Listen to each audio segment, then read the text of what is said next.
Hello guys, सबसे पहले बोलेंगे कि वीडियो को ज़्यादा से ज़्यादा शेयर कीजिएगा, क्योंकि आप लोग जो गोट फार्मिंग के अंदर आना चाहते हैं, जो गोट फार्मिंग के अंदर आ गया, जो 6 महीना 1 साल हो गया आप गोट फार्मिंग करते, सबको वीडियो ज़रूर देखना चाहिए। क्योंकि आजकल क्या हो रहा है, यूट्यूब का बहुत ज़्यादा धमाका चल रहा है। धमाका क्या है, आप लोग फार्मिंग कीजिए, दिनों दिन रातों रात करोड़पति हो जाएंगे। ऐसा भाई बिल्कुल कहता है, आज तक गोट फार्मिंग करके कोई बंदा करोड़पति नहीं बना है। आपको इसके पीछे काम करना होगा, इसके पीछे पेशेंट रहना होगा, उसके बाद ही आपको कुछ मिल सकता है। लेकिन गोट फार्मिंग करके आप कभी करोड़पति नहीं बन सकते। ऐसा आजकल यूट्यूब पे ट्रेंड चल रहा है, सब कुछ, हर सोशल मीडिया का ताकत तो आप लोग जानते ही है। लेकिन इसमें क्या हो रहा है, जो बंदा आ रहा है उसमें से 80% बंदा गोट फार्मिंग से फेल होकर बाहर जा रहा है, बाहर जाके गाली दे रहा है। आ रहा है 2 4 5 लाख रुपया लेके गोट फार्मिंग शुरू करते हैं, उसके बाद बंद हो जाता है। लेकिन इसका असली कारण क्या है?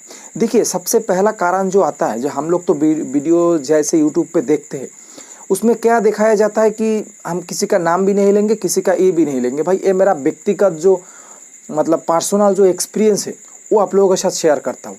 देखिए, इसमें क्या होता है, वीडियो में दिखाया जाता है, आप ये मान लीजिए 40,000 का, ये मान लीजिए 50,000 का, उसके बाद इसको रखिएगा। आप मतलब जब सोएंगे, सोने के बाद सोचते रहेंगे, साला हम तो माल लेकर आएंगे, हम फार्म खोलेंगे, उसके बाद उससे से बच्चा पैदा होगा, हम बच्चा बेचेंगे, एक तो 7,000 10,000 में बच्चा बेचेंगे, बेचने के बाद हम रातों रात करोड़पति हो जाएंगे।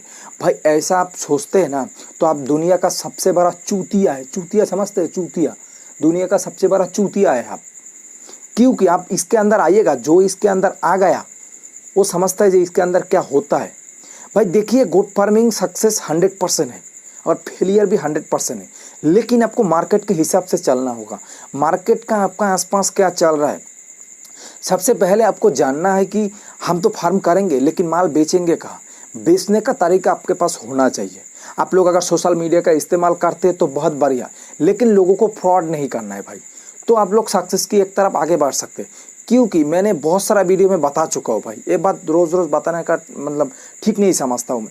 इसमें क्या होता है कि हम लोग तो फार्मिंग करते, फार्मिंग करने के बाद फार्म भी खोल लेते, उसके बाद यूट्यूब पे ऐड देते, ऐड देने के बाद हमारे पास कस्टमर आते, लेकिन हम कस्टमर को एक दिन चूतिया इतना बना देते, दूसरे दिन जाके गाली देता है, जे साला मुझे माल ख़राब दिया है।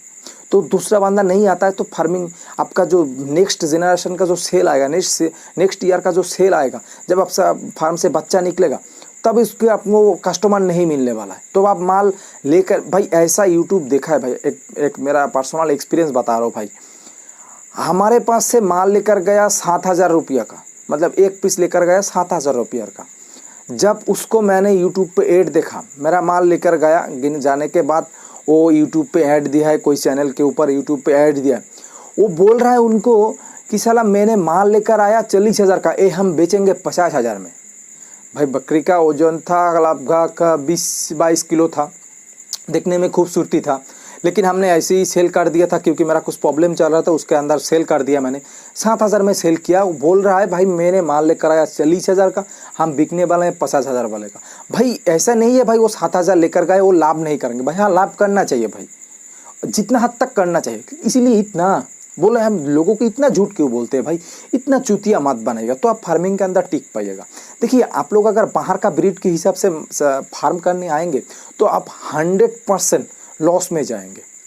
और एक बात क्या है भाई, देखिए स्टॉल फीडिंग पे अंदर क्या होता है, हम लोग स्टॉल फीडिंग पे पहले पहले माल लेकर आते हैं, उसके बाद इसमें भी बहुत सारा घाटा हो सकता है भाई। देखिए, आपका जो हार फीड का जो हार दाना आता है, उसमें आप लोगों को हिसाब करके चलना है, तो आपको सक्सेस हो सकता है। क्योंकि बकरी ऐसा चीज़ है, वो जितना खाएगा उतना आपको देगा नहीं।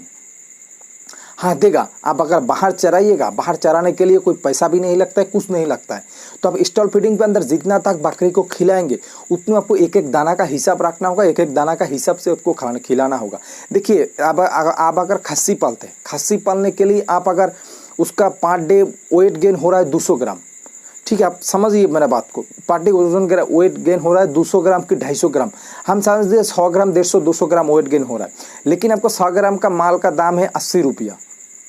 हम समझते हैं मार्केट के हिसाब से, आपको एग्जाम्पल देते हैं 80 रुपया समझते। उसके बाद जब भी हम माल लेकर आते हैं, मतलब माल सॉरी हम जब खिलाते हैं, उसको खिलाने में क्या है, हमको 60-70 रुपया पैसा मतलब बड़ा खस्सी है भाई, 200 रुपया वेट, 200 ग्राम वेट गेन करते हैं हम लोग, उसके पीछे 60-70 रुपया खिला देते। उसके बाद हमारा जो मजदूरी है, हमारा मजदूरी उसके पीछे लग जाएगा। उसके बाद 6 महीना 1 साल तक उसको पाला है, उसके बाद हम लोग एक तो लेबर रखेंगे, उसका कॉस्ट है, उसके बाद हमारा लाभ है। तब लास्ट में क्या देखा जाता है, स्टॉल फीडिंग के अंदर ज़्यादातर यही मतलब प्रश्न सामने आया है मेरा। इसमें क्या बोलते हैं लोग कि भाई हम स्टॉल फीडिंग पे लेकर आते, बकरी ठीक भी होता है, बच्चा भी देता है, सब कुछ सही चलता है, लेकिन साल का एंड में जब हम लोग हिसाब करते देखते हैं कि भाई हमारा हम जो खिलाया पिलाया है वही हमारा रिटर्न आ रहा है, लेकिन हमारा लाभ 1 रुपया नहीं आ रहा है, लेकिन लॉस नहीं हो रहा है, लेकिन लाभ 1 रुपया भी नहीं आ रहा है। अगर हमारा मजदूर के हिसाब पकड़ने जाएंगे तो देखा जाएगा कि हमारा मजदूरी के हिसाब ही नहीं आ रहा है, तो इसमें क्या फ़ायदा है भाई। इसीलिए आप जब भी स्टॉल फीडिंग पे रखेंगे तब आप ज़्यादा से ज़्यादा कोशिश कीजिए हरा चारा खिलाने का, वो भी आपका खेत का फीड जितना कम खिलाएगा स्टॉल फीडिंग पे अंदर उतना आपके लिए बढ़िया है। ये बात का आपको ध्यान रखना है। आप लेकर आया तो फीड खिलाना शुरू कर दिया, उसमें आप लोगों का 100% घाटा ही होगा भाई, ऐसा फार्मिंग नहीं हो सकते। इसीलिए कहता हूँ भाई, फार्मिंग से आने से पहले 10 बार नहीं 1000 बार सोचिए, क्योंकि इसके अंदर बहुत कुछ झोल झाल होता है। इसके बात का आपको ध्यान रखना है। आपको सबसे पहले हरा सारा का बंदोबस्त करना है। उसके बाद क्या कि लोग तो फार्मिंग में आते हैं, बाहर का ब्रीड लेकर आते हैं, बाहर 2-4 ठो माल बिक भी देते हैं, लेकिन उसके बाद उसको कस्टमर नहीं बनता है। इसीलिए भाई जब भी आप फार्मिंग में आइएगा आपको हर एक बात का हिसाब रखना पड़ेगा। आपको और एक एग्जांपल देते हैं, आप अगर फार्म शुरू करना चाहते हैं, पूरा आपके पास ज़मीन है, 30-40 बीघा ज़मीन है, उसके अंदर बकरी को छोड़ के रखेंगे, अगर हरा चारा बा सूखा चारा कुछ भी उसमें खिलाइएगा, फीड कम खिलाइएगा। देखिए सबसे ज़्यादा कीमती चीज़ जो है वो फीड है। अगर फीड जितना कम खिलाइएगा उतना आपको लाभ ज़्यादा होगा, ठीक है भाई। और एक बात के भाई, लोग फार्मिंग में आते हैं, बहुत पैसा लेकर आते हैं, आने के बाद क्या करते हैं, लोगों से काम करवाते हैं, खुद जो क्या करते हैं बाइक लेकर दिन भर घूमते रहते हैं भाई। ये तो गलत बात है भाई, ऐसा नहीं करना चाहिए, क्योंकि हर एक काम में भाई आपको पीछे टाइम देना होगा।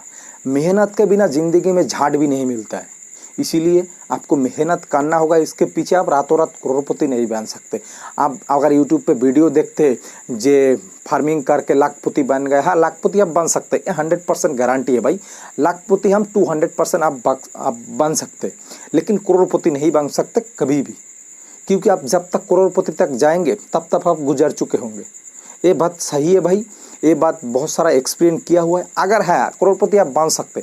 आप अगर बॉम्बे में जाके फार्म करते हैं, पलाई पे बकरी लेकर आएंगे, 3000 रुपया महीना देगा, बकरी मरे चाहे जिंदा है, वेट गेन करे चाहे झट ना करे, हमको कोई मतलब नहीं है। आप 3000 रुपया करके हमको महीने में दीजिए, हम आपको बकरी को खिलाएंगे, क्या खिलाएंगे वो हमारा मर्जी है भाई, हम क्या खिलाएंगे आप पालने के लिए दीजिए, 6 महीना बाद लीजिए। हम वेट गेन का गारंटी नहीं लेते, किसी का गारंटी नहीं लेते। आपका शौक है पालने का, आप पालिए मेरे साथ, 3000 रुपया दीजिए, साल में 37,000 बकरी में खर्चा आता है, ऊपर से ऊपर 10,000 का, हमारा 16,000 साल में इनकम हो रहा है। ऐसे हमने 100 बकरी रख लिया तो हम करोड़पति ऐसे ही बन जाएंगे। इसमें क्या गलती है। आप रहते वेस्ट बंगाल में, बकरी पाल के करोड़पति बनेंगे, ऐसा तो नहीं हो सकता है भाई।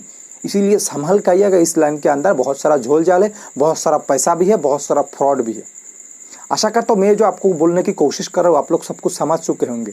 फिर भी आप लोगों को समझ में नहीं आ रहा है ना, तो हम दूसरा वीडियो बना लेंगे। आज के लिए इतना ही। जय हिंद।